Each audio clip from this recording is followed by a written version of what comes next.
So then there's also the checking account. Okay. Now the checking account is different, like products, it's different from the savings account.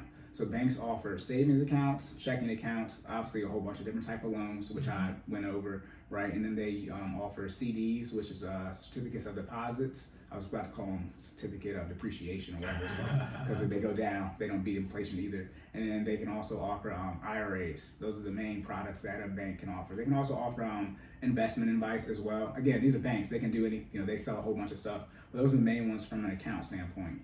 Now, the people need to understand there's a difference between a savings account and a checking account. And then I mentioned, I believe, last episode about sinking funds. And I said that's not like a product you can get at a bank. You can open up, it's truly called like a club account or a sub account.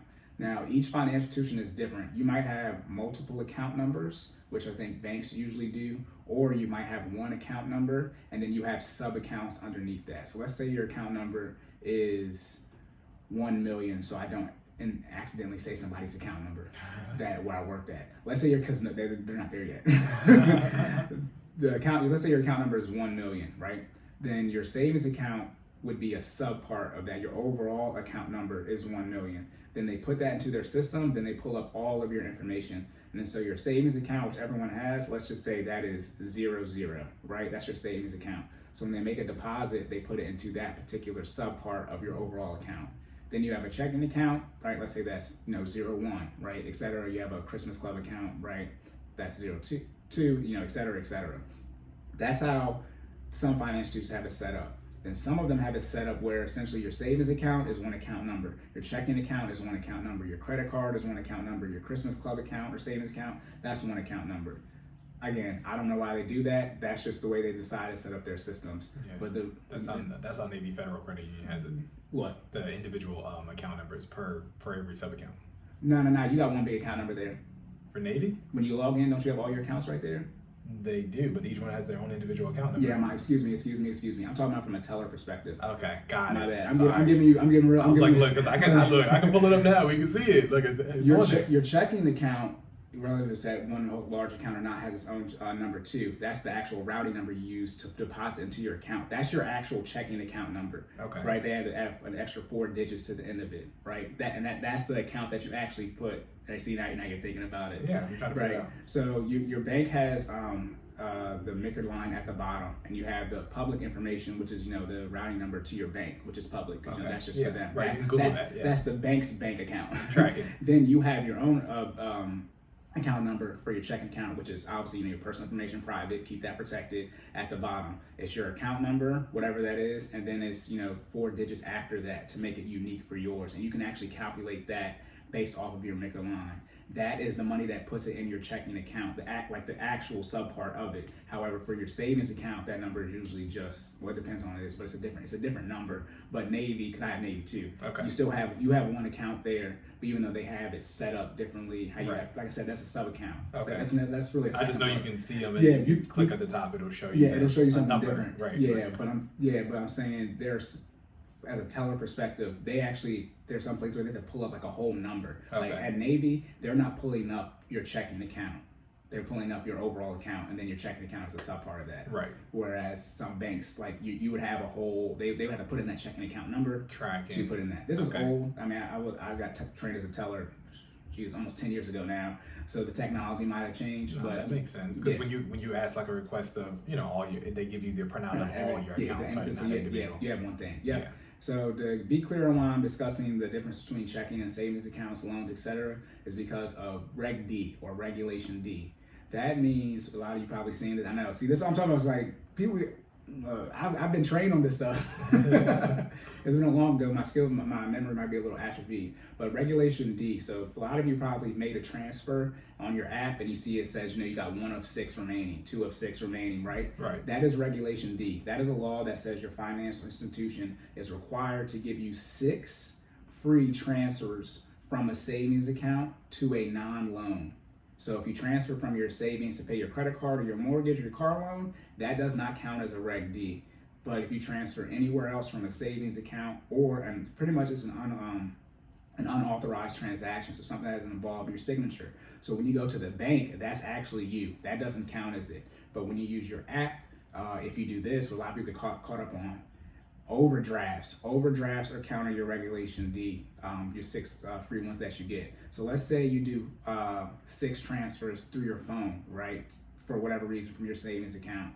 Then you go somewhere and you overdraft. It's not going to pull the money from it. Let's say your savings is the overdraft part for your checking. Mm-hmm. It can't pull the money because now you don't have any more Reg D transfers. Wow. So then you're out there. You're out there. Now, again, like I said, this is from a savings account to a non-loan. This does not apply to checking accounts. Checking accounts get an infinite amount because that's what people mainly use to pay their bills, or checking account, old school, write checks off of. That's really, I know we have debit cards now, which is what it's linked to, but that your checking account gets an infinite amount. It's not that, everyone gets infinite to loans. No, checking account, that's what you use to pay. Do not, let me say this, do not use your savings account to pay bills, because that will be one part of the 6 transfers you get. So if you got 7 bills coming out of your savings account, one of them's not getting paid. Let me say this to clarify, bills that aren't loans. So like, your BG&E, right, your cable bill. If you got 7 of those, one of them will not get paid.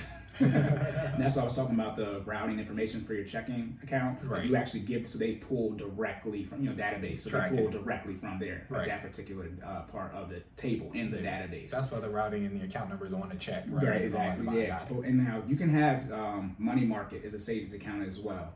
That, again, I'm talking about products now, savings account, checking, money market. These are just products the bank use. I bet half of y'all didn't even know banks had products. I didn't look, that blew my mind when you told me that. Yeah, I do my best to sort of explain it from like how, both sides, how you understand it as a customer or a member, and then me actually, being in the banking industry, so you can sort of see how things are being marketed to you and how to help you in your conversations when you're dealing with it's like product. Sounds like Brad. I was like, I got accounts. Well, because I'll do this next episode for the investing talk, but the confusion on you're trying to open up an account at a brokerage and they have all these different products they're offering you. It's like, which one do I get? And it's like, oh, I forgot, y'all don't know. y'all don't know. They're not saying anything. When you open up an account, there's 2 things. There's one thing you need to look for. If it's a bank account, you need to see the FDIC, which means they're going to insure $250,000 for your entire account, not just one, like a savings or checking. It's the entire one. So you can't have $250K in your savings and checking. That's $500K. Gotcha. No, only half of that's insured. And for credit unions, it's NCUA. Same thing, just different one for a credit union, $250K. Now, joint bank accounts, which I'm going to get to, your spouse, you can each have $250K, right? Because they're separate entire accounts. Now, if somebody's joint on it, it's still one. So, like I said, that whole, that's talking about the number, that whole big number, that's essentially what's being insured. So you put $250, in your account, and then $250 in your spouse's account, and you'll have your $500,000 insured. That's why people say they would open up another bank account if they have over $250K in liquid cash, so they can actually have it insured. So I think I just learned something. So let me ask you this, right? So is having an account and adding a spouse to that account different from that's joint accounts. Oh, God. No. Wait, so those, they are or not? My bad. Are they different? Yeah. No. You no benefit. Okay. Yeah, so you still get the 250 cap limit. The account has not changed. Okay, so they are 2 different things. What are 2 different things? Let me get the question. So if I open an account, right, and then I, let's say that's before marriage, right, and then we get married, and then I add my spouse to that account, is that a joint account, or did I just add my spouse to my already existing account, and so I'm limited to that 250K? Yes to both. So I know. This is why we have the joint accounts. I haven't got there yet. Okay. Let's say your account number is 1 million, right, and you're single. Right. Okay. That account is insured for $250,000, no matter how many sub accounts you open underneath it. Okay. Then you go and get married, and you add your wife to that 1 million account number, right? Right. Now that account is still insured for $250,000, and now you have a joint account. However, joint accounts are different based off the financial institution. You remember we were talking about getting the balance printouts. Right. To get a balance printout, it depends on the financial institution and their policies, but usually you have to be on the quote unquote sub account. So you have savings, right, checking, loan, etc. Usually you have to be on each of those to get those printout from a teller perspective. Right. However, the catch is that the savings account, that if you're on that, you can get a full balance printout because that's what gets it, gets it mailed to them. Right. So that override, it's like the parent part. It overrides that. So if I'm on the savings account, I'm able, usually again depends on the financial institution, I'm able to get a full balance statement of the entire account. So when I'm doing teller transactions, they say when somebody wants to balance an Cory and they're not the primary owner of the account, just check to see if they're on the savings. If they are, we technically as tellers can't we're not supposed to print out the balance. We're supposed to blank it out. However, they can go to the front desk and ask for a full balance printout, and as long as it's in the savings, they get the whole thing. That's a little loophole in it. And again, that depends on the financial institution. Real quick, PFI, primary financial institution. Yep. I recommend your PFI be a credit union, and I recommend Navy if you can get in there. And then so no sponsorship though. Like I think I have to say that. But yeah. So that's how you set up the accounts, right? So for the Reg Ds, here goes a trick. Okay. It's per account, not total. So you get 6 transfers per account that you have. So your savings account, right? So you have a savings. Let's say you have a Christmas account, right? Let's say sinking funds, right? To make it easier for people to understand. So then let's say you have 3 other sinking funds. So you have a savings, you have a sinking fund for birthdays, you have a sinking fund for vacation, and you have a sinking fund for car maintenance. That is a total, that's 4 different accounts. That's a total of 24 transfers, 6 times 4 that you actually get. Each of those gets 6. Gotcha. Okay. So what does that mean you do? Don't do this. Do not do this. But I'm giving you don't manage your money this way. Right. But let's say for whatever reason you have $10,000 all in your savings, right? And you're at 5 out of 6 and you need to make a transfer. Right, one would say put it in your checking account, but I'm saying. That's devil's advocate. Let's say you got 5 out of 6 and you have $10,000 left. Take that $10,000 and disperse it into another account that still has the 6 transfers.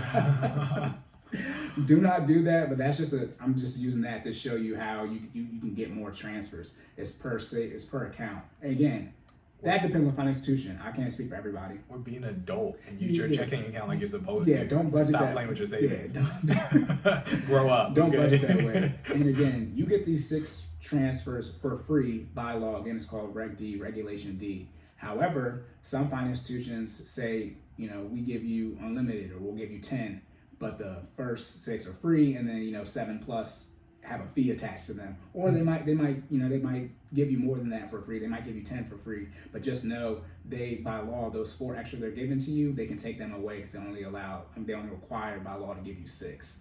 Gotcha. Yep.